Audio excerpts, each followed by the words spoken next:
Okay, welcome to a little mini lesson on the May 4th movement in China. But first, before we can actually get into the movement itself, we have to understand why the movement came about. And to do that, we have to know China's role in World War One. So here we look at some of the visuals of the Chinese laborers working. China was not responsible for any of the fighting during World War One. They were supplying people, laborers, to help with resupplying the fronts in the different regiments and digging ditches, as you see in the photo. And just the people who are the infrastructure of the war. So without China's manpower, you would not see the World War One play out the way it did.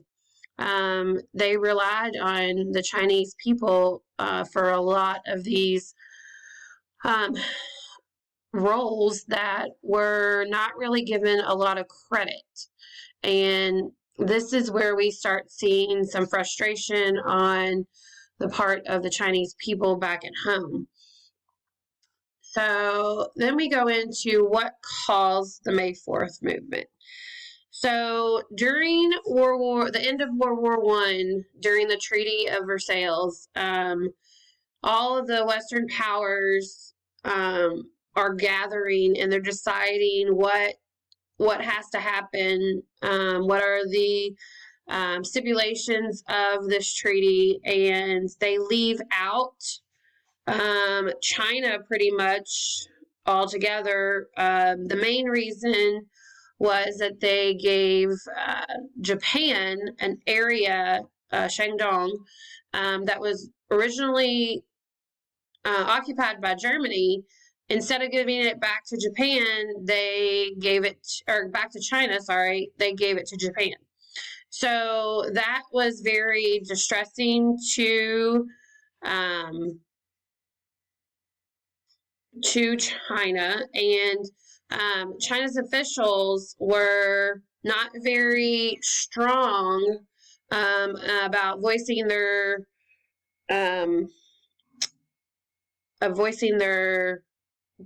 dislike of this action. And so back home, people thought that these officials, these people who were representing China, were weak. And they did not believe that this was the best thing for China, having being more so controlled by Japan. So we go on to who started the movement. So at first, you see students and scholars in Beijing start to locally protest the decision made by the Western powers and the lack of strength from Chinese representatives. So you have these demonstrations. They all meet in Tiananmen Square. It is truly a revolution to be, I wouldn't necessarily call it a movement, but I think it's more so of a revolution.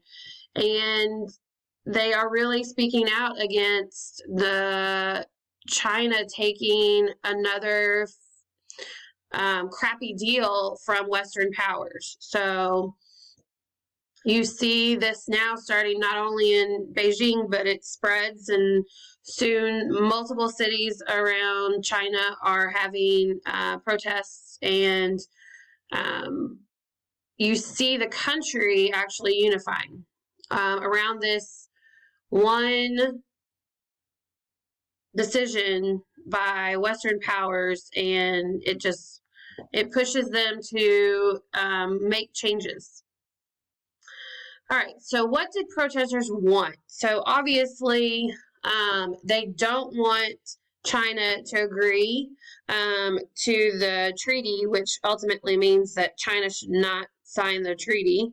They wanted to start boycotting Japanese products.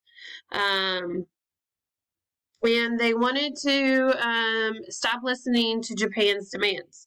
Earlier during the World War I, during those years during World War I, China actually signed the 21 demands that Japan gave them, and this was very controversial, but because they were in the midst of World War I, it was kind of just like, okay, we'll agree.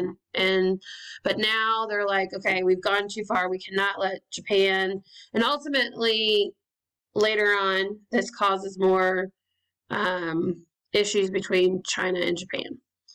So, was the movement successful? Well, yes, the movement was successful in that China did not sign the Treaty of Versailles. It was successful in that this is a time where you see China changing.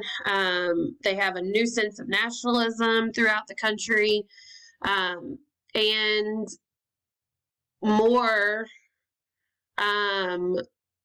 push to modernize and a push to become a world leader and to not be seen as a weak country that can just be pushed over.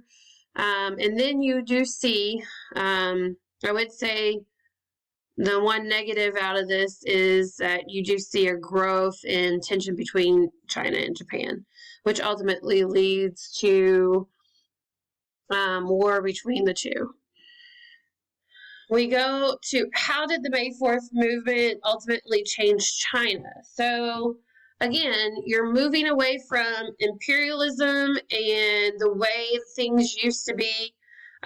You're moving away from feudalism and how it's okay to be kept in a certain position because you feel indebted to the person who is protecting you, or because this person or this group of people is providing something for you. So you get moved out of this imperialistic feudalism state of mind, and then you are moving away from more traditional. There are some who are throwing out their ways of thinking and doing things because they see that China's not getting any better, and they're still under the thumb of Western powers, and they're still under the thumb of Japan, and Japan's taking more and more.